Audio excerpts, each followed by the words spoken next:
dalal si studio iRadio ITV dem mbégte tey di dalal kàngam di Serigne Bamba Gaye Serigne Bamba Gaye kenn du ko présenté Sénégalais yi politologue la spécialiste en relations internationales en analyse des politiques publiques bind na ay téere yu bëri ci Sahel ci Mali nekkoon ancien fonctionnaire international chargé de cours à l'université de Montréal au Canada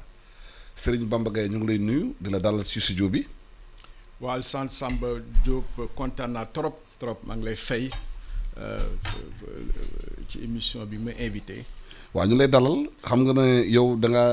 xam li xew ci sous-région bi yaa ngi yëngu ci Mali yëngu ci Sahel. démb dégg nañu président France dem benn déclaration kii di Emmanuel Macron nee na France arrêté na opération Barkhane maanaam da ko transformé en opération extérieure bañ jàngat la ñu mën am ci loolu. waaw démb président France Emmanuel Macron def na benn déclaration wax ni léegi France taxawaay bi muy taxaw ci Sahel ak Afrique de manière générale dafay soppi doxineen day def ba armée bi mu fa indi woon ñu wax opération Barkhane da koy wàññi su ko wàññee ba pare dafay soppi taxawaayam bi mu am ci Sahel parce que dafa foog ni que juróom-ñetti at France impliqué ci Sahel ak 5000 soldats li mu doon xaar ci résultat amu ko mun nañu wax sax que dañuy lajj parce que opération boo xam bés bu nekk di nga dépenser ay xaalis ay milliards ay millions d'euros. ak mobilisation force ak envergure am Mauritanie ba Tchad te munoo arrêter li ñu naan des milliers de djihadistes loolu quand même wane na que opération bi dafa lajj boobu mun nañ ci am jàngat lu bare. jàngat biñ ci bugg a def mooy France dafa ngiro li ñuy wax enlisement dafa ngiro ci Sahel parce que ñi ñuy xeex bi mu mëne contre les djihadistes ni mu ko doxalee am ni mu ko bugg a doxal loolu moo wane ne que mënul antu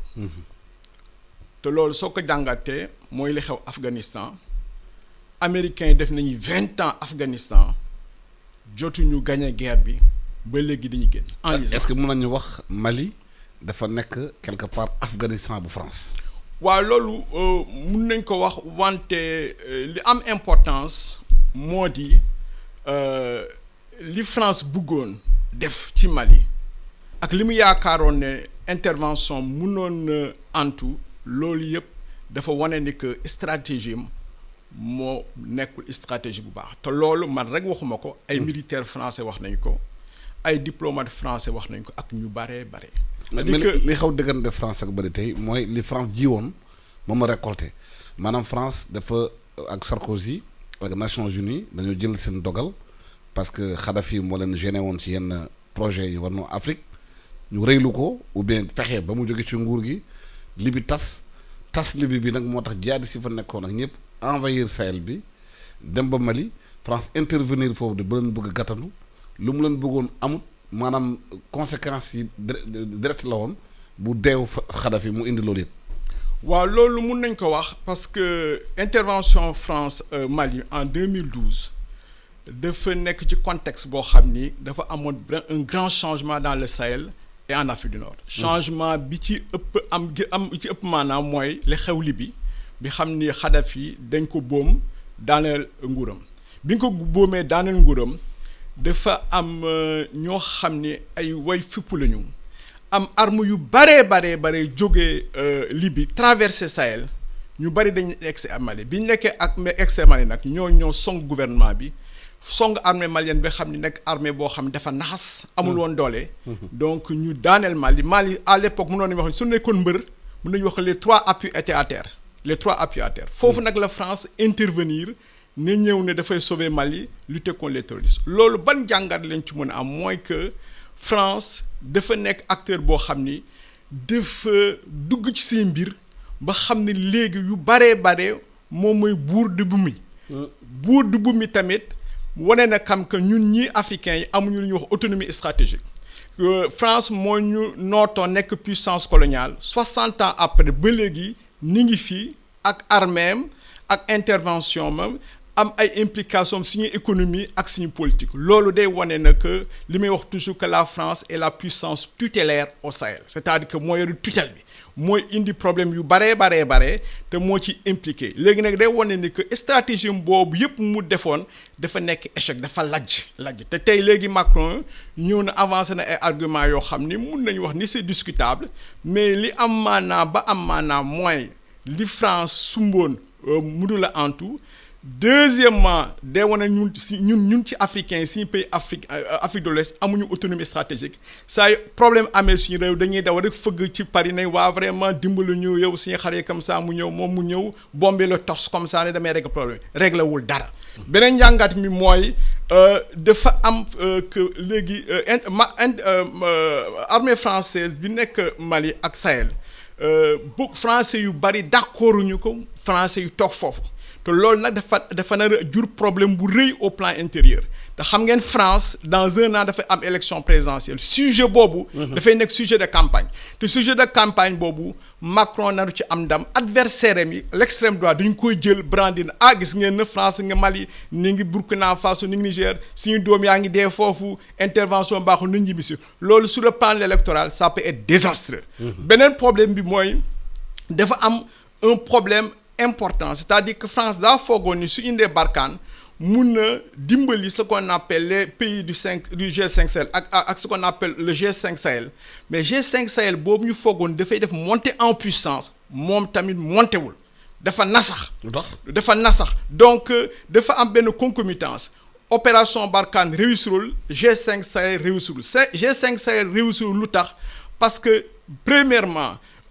amuñu ay moyens dañu leen di dig ay moyens ñëwuñu deuxièmement amul ce qu'on appelle benn commandement stratégique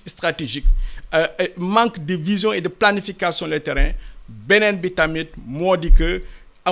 amuñu jonction boo xam ne mun nañu am des opérations pratiquement planifiées sur l'étendue des pays du Sahel am na gaa moom lu ñu def mais loolu des na mais li am maanaa yëpp mooy situation bi xew Sahel boroom xam-xam yi yàgg nañu wax ne que suñ ko buggee régler dañu am une stratégie africaine commune boobu mun nañu wax ni que sur le papier am na ce qu'on appelle la force africaine en attente et les brigades régionales. Mais il se trouve que brigade africaine en attente boobu duñ ko dooleeluñ ko li ñu dooleeloon mooy G5 Sahel ak France. donc li xam ne africain ñoo ko pensé seen gis-gis foog ne que lii suñ ko defee mun nañ dem loolu dañ ko xeex nasaxal ko donc léegi aujourd'hui il faut que ñu jël suñu responsabilité xam na ni que opération yi fi France indi ak G5 Sahel mënu la dem. li mun dem mooy avoir une approche régionale ñu toog xool ko defar ko xool lu tax armée Burkina Faso mënu la dem armée Mali mënu la dem Niger xool yan appui lu ñu mun am.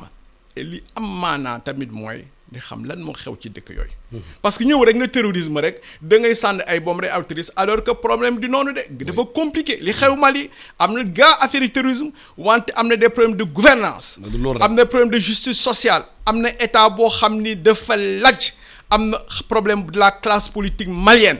donc dafa nekk problème maanaam terrorisme dafa ñëw fekk benn feebar. waaw bu nekk ci réew mi gën ko lawal. loolu dafa am ay feebar yoo xam ni dafa nekk jàngoro yoo xam jàngoro yu tar. mooy corruption. mooy mal gouvernance mooy xaalis pasare. waaw demul yoon. loolu mooy problème de développement. waaw loolu nord bi investir defuñ dara. waaw loolu frustration yooyu. waaw bu fekkee terrorisme da koy gën a lawal. waaw loolu yëpp soo ko xoolee nga jàngat ko. loolu mooy ne que bi ñu amee indépendance juróom benn fukki at ba léegi état bi ñu fi def l'état post-colonial dafa nekk état boo xam ne véritablement dafa lajj complètement. maanaam état boobu adapté wul. waaw ak réalité culturelle. culturelle. et même philosophique et psychologique. des Africains. loolu yëpp importé. loolu yëpp mun nañ ko wax. mais li ci ëpp maanaam mooy état dafa war a assurer sécurité réew. état boo xam ne mun la assurer sécurité réew état boo xam ne mënu la def dara am nga sécurité dafa am importance sécurité soo ko assurer mun nga def lépp mais soo ko mënoo assurer da ngay am problème du bal. loolu parce que bu ñu xoolee état africain dañoo maanaam tayle seen sécurité boo France ba léegi base militaire yaa ngi fii ñu tuddee ko maintenant les éléments xaw ma lan français en Afrique affaire yooyu ñu ngi fii camp militaire yaa ngi ñu koy xool. bu dara xewee fii bu amee fii même incendie il faut benn sapeur pompier français ñëw intervenir pour fay lakk ji loolu dafay wone li nga ko waxee sànq mooy manque de vision stratégique ak assurer sa sécurité boo ko joxee keneen mu def loolu lu ko neex. waaw loolu la mooy c'est-à-dire que sa sécurité yow yaa ko yore tabax ko. da ngay sécurité dañ ko tabax état da nga koy tabax. état da nga koy tabax da ngay tabax citoyen fekkee tabax bi baaxul fondation bi baaxul bu su ma amee problème yi dafay daanu. loolu moo dal Mali. mais pourtant am na ay état africain ay kàngam yu nekk ci Afrique yu réfléchiroon ci loolu ci armée fédérale en 2006 2007 UEMOA amoon na benn kuréel bu ñu defoon fale ci Togo te Mamadou Lamine Loum moo ko jiite woon temps yii Soumaïla Cissé yàlla na ko yàlla yërëm moo nekkoon président commission bi ñu réfléchir ne route du Sahel bi drogue bi dina fa dugg pour maanaam assurer sécurité Sahel il faut une armée fédérale ñu bind ko document bi nga tudd UEMOA 2020 ba léegi loolu amul. waaw booy rek li ma la wax rek c'est-à-dire que il faut ñu am vision c'est-à-dire suñu xoolee suñu dëkk yi nan la tëddee Mali Burkina Sahel Sénégal dafa nekk dëkk yoo xam ni dañuy xaw a faible ñuy wax fragilité ak vulnérabilité donc yow su fekkee da nga am fragilité vulnérabilité il faut nga def tabax bu dëgër boo xam ne dafa am ay fondation te ci fondation yooyu mooy sécurité am sa sécurité mais sécurité bi comme ni ñu ko waxee da ngay xool lan mooy menace yi lan mooy menacer si dëkk bi il se trouve que depuis bientôt plus de 20 ans Sahel dafa nekk une route de migration une route de la drogue des réseaux terrorisme de trafic waaw donc dafa que dafa bari ay menaces benn milliardaire burkinabé ñu koy monsieur Malboro waay c'est ça dafa Malboro bi ñu doon trafiqué c'est ça di dem ba Clichy-sous-Bois dans les marchés ak Clignancourt donc dafa bari ay menaces te menaces yooyu dafa nekk menaces yooyu di toucher plusieurs pays donc loolu su amee non seulement war nañ tabax sécurité bi à l'intérieur mais ñu xool dëkk yi état africain nan la ñu mën a boole son de mutualiser pour faire face à ces menaces loolu nag liggéey boobu des na ñu tudd ko armée fédérale wala la brigade africaine en attente yooyu ay solution mais solution yooyu pour mu taxaw il faut am volonté politique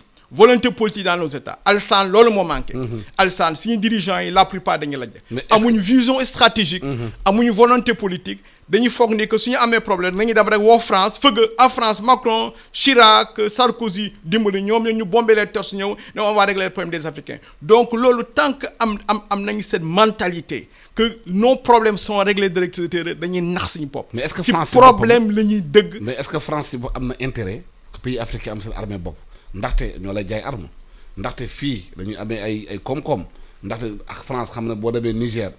Areva lu France am foofu comme nucléaire bi fonctionné entreprise am France amul benn gramme bi nga xamante ne nucléaire la est-ce que France am na intérêt africain am seen armée bopp. Alassane Samba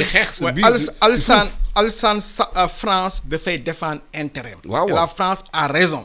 te intérêt yi mooy défendre mooy moom na sax Afrique am mainmise loolu mooy intérêt France c'est-à-dire naa sax Afrique am mainmise mais ñun africain ñun ñoo war a am fulla ak fayda xam ne ni que intérêt France ak intérêt Afrique du benn. loolu quand même war nañ ko xam nangu ko France dafa am ay intérêt yooyu mun na nekk des intérêts contraires à nos intérêts ñun ñoo war am fulla ak fayda na lii mooy intérêt Afrique nii la ñu mun a doxalee lii fii la ñu war a aw. mais loolu est-ce que fu ñu toll ni France duggee suñu réew toog ci Frankulaay est-ce que yomb na loolu. parce que des fois da nga ko mën def sax nekk président de la République mais tu as même des ennemis à l'intérieur de ton propre pays am nañu xam ay Sénégal yi fi nekk tey amuñu intérêt ñoom seen bopp Sénégal libre. waaw loolu yëpp ndaxte dañuy liggéey ci suuf. waaw loolu intérêt yi beneen affaire la. waaw loolu yëpp li nga wax dëgg la histoire ni nga wax les leçons apprises dans l'histoire soo xoolee histoire humanité bi yëpp. les rapports en dominant et dominant pour mu changer ki ñu dominer moom mooy fippu ne man bëggatuma noot wala bëgguñu dominer nii laa bëgg a demal sa bopp. te peuple am ànd ak moom ci fippu bi. loolu la am importance c'est-à-dire que aujourd'hui en Afrique ak problème yëpp yi ñuy am ak échec yi ñu am yëpp foog nañu que africains war nañu comprendre que on a le dos au mur que situation bii ñu nekk kenn mënu ci génn ku du ñëw. waxuma nag waruñu am des partenaires. waxuma ne waruñu def ak France waxu loolu. mais ñun ñoo war a jël suñu responsabilité notre destin en main xam que le problème est sérieux que li xew Mali suñ ko réglé wul mun na ñëw Sénégal law Guinée law Côte d'Ivoire te foofu la ñu dem donc loolu c'est un objectif important c'est un objectif important war nañu am stratégie lëkkaloo wal toog dal ne problème am na li ñu doon def yëpp antuwul ñi ngi laaj nan nañ ñi def jiital africain yi te fii am nañu am xam-xam am nañu bugg am Afrique am nañu am vision am stratégie loolu suñ ko def wante nag d'accord na du yoon d'accord na ak yow du yomb pourquoi parce que li politique rapport de force la politique rapport de force la dafa am ñoo xam ne bugguñu changement ce qu'on appelle le statu quo am na ñoo xam ne dañu bugg mu avancer changer loolu am mais loolu yëpp dañu koy construire loolu dañu war a dañu war a informer nit ñi dañu war a étendre le débat te foog naa ne Sénégal tamit il faut que la classe politique soit sensible parce que classe politique sénégalaise c'est comme l'impression que comprendre ñu les enjeux de la situation sécuritaire waaw les enjeux de la situation sécuritaire au Sahel donc souvent dañuy xeex di xuloo ci affaire nguur baax na wante nguur pour nga yore ko pour nga dawal ko il faut mu am jàmm ci Sahel ak ci Sahel ak ci Sénégal. mais sànq wax nga africain dañoo war a xam seen bopp xam seen intérêt bopp gis nañu li xew Burkina Faso plus de 138 morts gars yi ne 168 morts gisuñu benn président africain à part bu Ghana jóge dëkkam dem Burkina Faso indi maanaam njaalam waxtaan ak waa Burkina Faso defal seen xol mais fii bu Charlie xewee fii suñu gars yi dañu jël seen avion dem France de manifester di fa jooy sax mais loolu problème la ci mentalité jeune africain ñu nekk ñun. waaw mais kenn du comprendre lan moo tax suñu président yi bu dara takkee France ñu takk seen avion dem. waaw Burkina ñu am 160 morts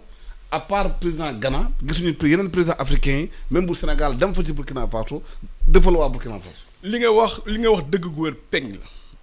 mooy li ma lay wax rek nit su gëmul boppam nit su jëlu son destin en main. keneen jël ko. day foog ni que li xew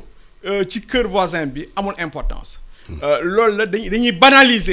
banaliser la situation au Sahel parce que 160 morts à Solham ak ñi dee ci Sahel yëpp pratiquement doo dégg benn dirigeant bu dem yóbbu njaaleem et cetera alors que lu xew France ñu daw për-përi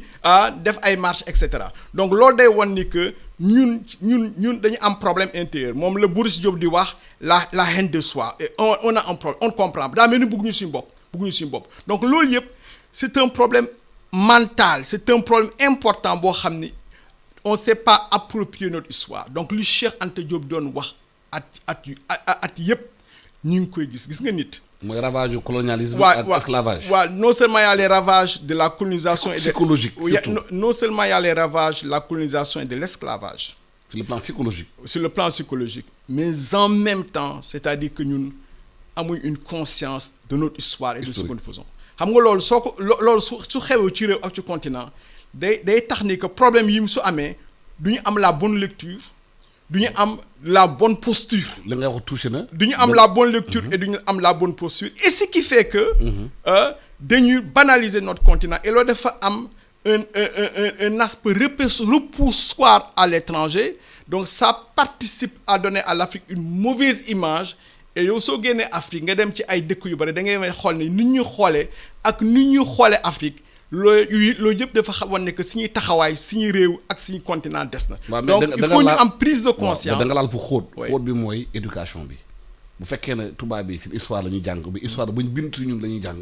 suñu doom yi dañu am fierté bu ñu la nee ma ne la histoire Lat Joor dañ kaa dóor bu ñu nee Béhanzin dafa daw Cheikh Oumar Foutiyou Tall dafa lakku bu ñu waxee loolu xale yi du ñu am fierté seen bopp xam nan moo seen histoire ndaxte tubaab mu bind suñu histoire te ñun suñu histoire bopp même bu fekkee ne am na war nañ ko bind ni mu gën a rafete pour xale yi bu ñu màggee am jom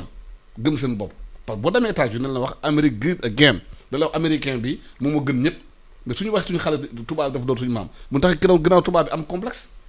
waaw loolu mooy dal suñu dirigeant yi. loolu mooy dal suñu dirigeant mooy dal pratiquement ñëpp xam nga nit su xamul fu mu jógee du xam fan la jëm. maa la wax loolu. il faut que non seulement ñu xam suñu histoire mi xam tamit lan moo fi xew à l'heure actuelle. mais li xew ci Sahel non seulement wanewuñ ko sensibiliser wuñ ko nit ñi duñ ko naxarlu xam nga nit ñi suñ ko naxarlu woon tey war na am ay manifestations de soutien nit ñi suñ comprendre enjeu yi mun nañu wax ne que léegi vraiment il faut ñu jóg. Imposer suñu gouvernement yi ñu assurer suñu sécurité donc prise de conscience boobu moo des et prise de conscience boobu day wane ne que dafa am des profondeurs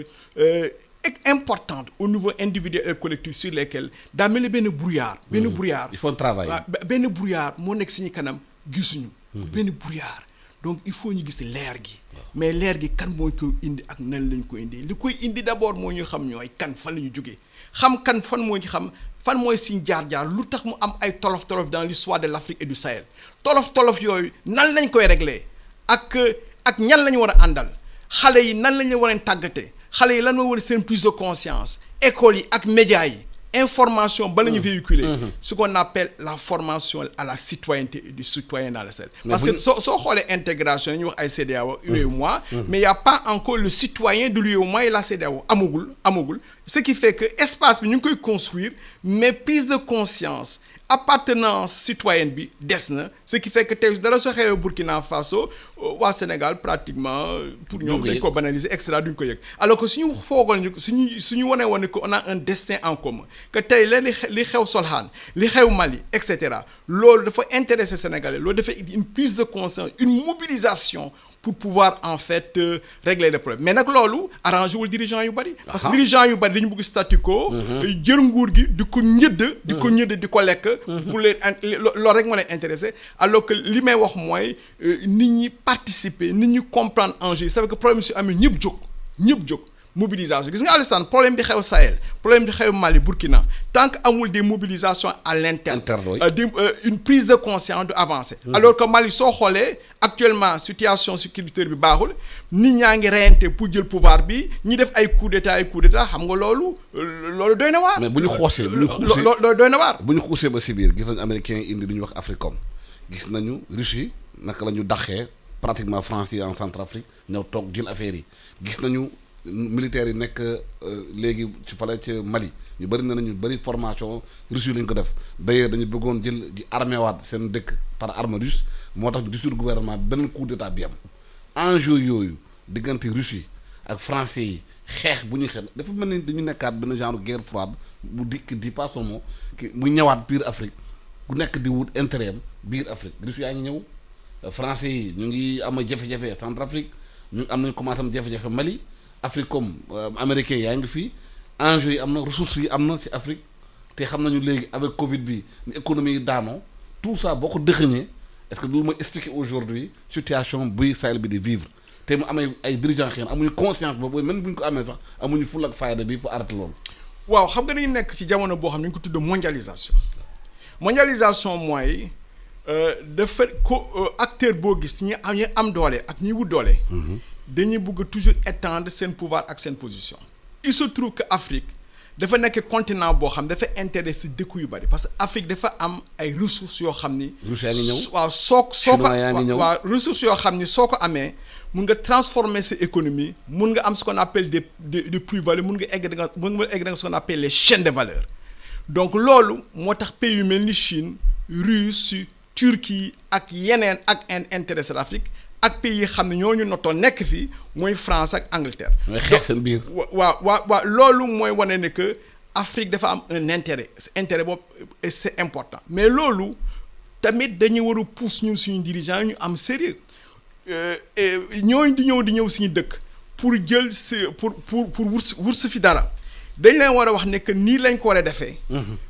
nii la ñu war a tëralee affaire yi. et cetera ça fait que ñoom dinañ am li ñuy wut nañ ko am ñun tamit li ñuy wut nañ ko bugg et cetera moo la ñuy wax un partenariat gagnant-gagnant mais yow fekkee noo def sa partenariat gagnant-gagnant ñi xam ne dañuy ñëw nekk sa dëkk pour nekk une présence militaire loolu dafa indi problème parce que soo xoolee l'histoire des 30 dernières années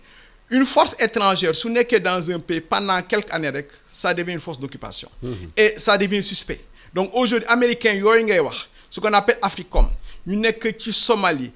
fii ba Mauritanie et cetera ak Sénégal ak yeneen Sénégal américains yooyu dañu am intérêt yoo xam ni ak agenda boo xam ni dëppoowul ak intérêt ak agenda Afrique loolu benn la. muy c'est également le cas de la France ak Russie yooyu di ñëw ak chinois yeeg yow donc ñun ñoo war a xam ni lan mooy suñu intérêt nan lañ war a def pour défendre que bés bu bitim réew ñëwee ñu ne ko yemal fii lii lañ bugg mais yow fekkee loolu munoo ko. amoo vision bi gars yi dañu leen ñëw te su ñëwee sa dëkk dañ leen nasaxalal nekk foofu nag di xëccoo son biir gën la nasaxalal donc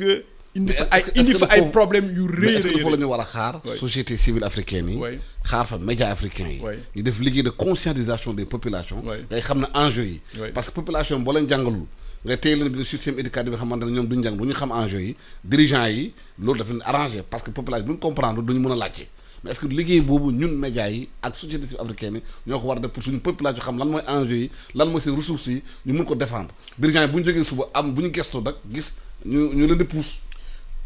médias yi société civile universitaire ak chercheurs yi dañuy am liggéey bu am maana dañuy nekk situation boo xam ne mooy li ma dafa mel ni benn brouillard boo xam ni dañuy empêcher ñu gis la réalité. dañ ko war a leeral. il faut leeral googu nag dafa ara am ay kàngam. dafa am ay structure ak ay médias yoo xam ne ñooy def liggéey bi. ñu xool lan mooy enjeu yi. Informer juste et vrai c'est le rôle des médias. Absolument. Chercheurs yi di chercher di ko diffuser société civile yi nag ne gouvernement yi ñun notre premier droit le premier droit de l'homme c'est la sécurité. Absolument. Que yéen il faut ngeen assurer suñu sécurité donc prise de conscience boobu suñu ko defee dina pousse suñu gouvernement yi tamit ñu changer de posture et en même temps soutenir suñu gouvernement yi suñu defee lu baax. waaw dénoncer suñu defee lu baax. parce que nag c'est très il faut être juste. suñu defee lu baax nañ ko soutenir suñu defee lu bon ñu dugg leen. donc il faut une prise de conscience une masse critique au niveau africain et continental pour qu'il y ait la renaissance africaine. C'est très important dañu nekk ci situation historique boo xam ni Afrique dafa am ay faiblesses wante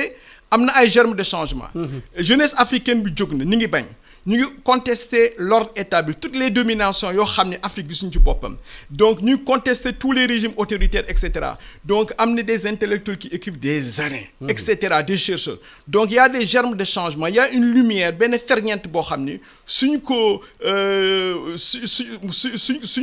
suñ ko suivre mun a nekk la flamme l'étincelle qui va véritablement nous sortir des ténèbres. mais loolu c'est une question éminemment politique. C'est une question éminemment politique. C'est-à-dire naka la mën a accompagner de façon intelligente stratégique. pour que peuple africain yi mën a jël seen destin en main sans que ñi nekk ci kanam xam fu ñu jëm parce que aussi am na benn réalité bi fi am boo jëloon sa téléphone tey woo ma tubaab bi mën na la déglu xam loo wax xam foo jëm ñun amuñu suñu système de communication bi xamante ne day tax duñu xam fu ñu jëm parce que ñoom dañuy anticiper de prospective xam nañu fu ñu jëm lu ñuy wax parce que boo gisee ci monde média yi maa ngi koy souvent bàyyiñ ci xel ci Sénégal fii tubaab bi dañuy renforcer seen position médiatique fii ci Sénégal France bu ñëwee RFI def pulaar bi def ko pour mu neex Sénégal yi dafa am fu mu jëm bu canal créé chaîne wolof def ko pour mu neex ñu dafa am fu ñu jëm